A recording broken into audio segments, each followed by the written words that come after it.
మంత్రి KTR America tour schedule ఖరారైంది. 12న అమెరికా వెళ్లనున్న మంత్రి 14న సిలికాన్ వ్యాలీలో టీ బ్రిడ్జిని ప్రారంభించనున్నారు. 19న అడ్వోమెడ్ సదస్సులో ఫార్మా పెట్టుబడులపై మెడికల్ డివైసెస్ కంపెనీలతో చర్చిస్తారు మంత్రి. మరోసారి యూఎస్ టూర్ కు రెడీ అయ్యారు మంత్రి కేటీఆర్. ఈ నెల 12న అమెరికా వెళుతున్న మంత్రి వారం రోజుల పాటు అక్కడే పర్యటిస్తారు.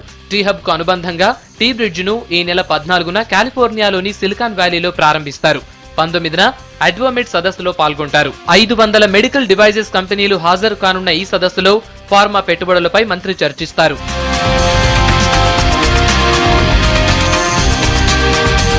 మీడియాతో చిట్చాట్ చేసిన మంత్రి కేటీఆర్ మెదక్ జిల్లా సుల్తాన్పూర్లో 400 ఎకరాల్లో అడ్వోమెడ్ మెడికల్ విడిభాగాల పార్క్ ఏర్పాటు చేయనున్నట్లు తెలిపారు. మరోవైపు కల్వకుర్తి డివిజన్ కోసం ఎమ్మెల్యే వంశీచంద్ చేసిన ధర్నాలో జైపాల్ రెడ్డి చేసిన కామెంట్స్ పై సీరియస్ అయ్యారు మంత్రి. కాంగ్రెస్ అధికారంలో ఉన్నప్పుడు కల్వకుర్తి డివిజన్ చేయాలని జైపాల్ రెడ్డికి తెలియదా అని ప్రశ్నించారు.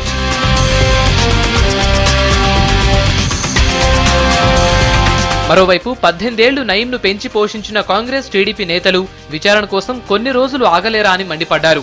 సమర్థవంతమైన స్టేట్ పోలీస్ ఉండగా సీబీఐ ఎందుకని ప్రశ్నించారు మంత్రి కేటీఆర్.